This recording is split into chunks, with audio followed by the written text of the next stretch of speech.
శాంతియే వారి భూషణం అంటే బాబావారు ఎప్పుడూ పరమశాంతితో ఉండేవారు. బాబావారి చిరునవ్వు కోసం ఒక భక్తుడు అంటాడు, ఆయన చిరునవ్వు నవ్వితే ఆ చిరునవ్వు చూడడానికి ఎన్ని జన్మలైనా ఎత్తొచ్చు అనిపిస్తుంది నాకు అంటాడు. ఆయన చూపులో అద్భుతమైనటువంటి పవర్ ఉంది. ఆయన కళ్ళ వైపు తదేకంగా చూడడం ఎవరికీ సాధ్యం కాదు, సూర్యనేత్రాలవి.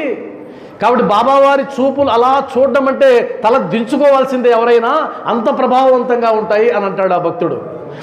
ఆయన చెప్తున్న మాట ఏంటంటే శాంతియే వారి భూషణము. మనం అంత శాంతిగా ఉండగలుగుతున్నామా, జీవించగలుగుతున్నామా? మీ ముఖాలు చూస్తే, నా ముఖం చూస్తే అర్థమైపోద్ది ఎక్కడ శాంతి. 24 గంటలు ఏదో ఒక అలజడి, టెన్షన్, ఒత్తిడి, అవునా కదా? ఎక్కడైనా శాంతి ఉందా? ఇంకా కాటికి కాలు చాపుకున్న వాళ్ళకి కూడా శాంతి లేదు.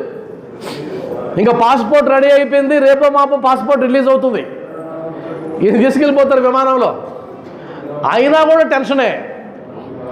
మన జీవితంలో ఉండే టెన్షన్ చాలక క్రియేటెడ్ టెన్షన్ టీవీల ద్వారా వస్తుంది.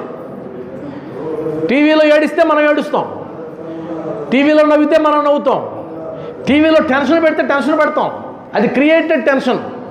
కర్మానుసారంగా వచ్చే టెన్షన్లు సరిపోక అది కొనుక్కుంటాం డబ్బులు ఇచ్చి. మరి డిష్ వాడికి బిల్లు కట్టి నాకు టెన్షన్ ఇవ్వయా, నాకు టెన్షన్ కావాలి.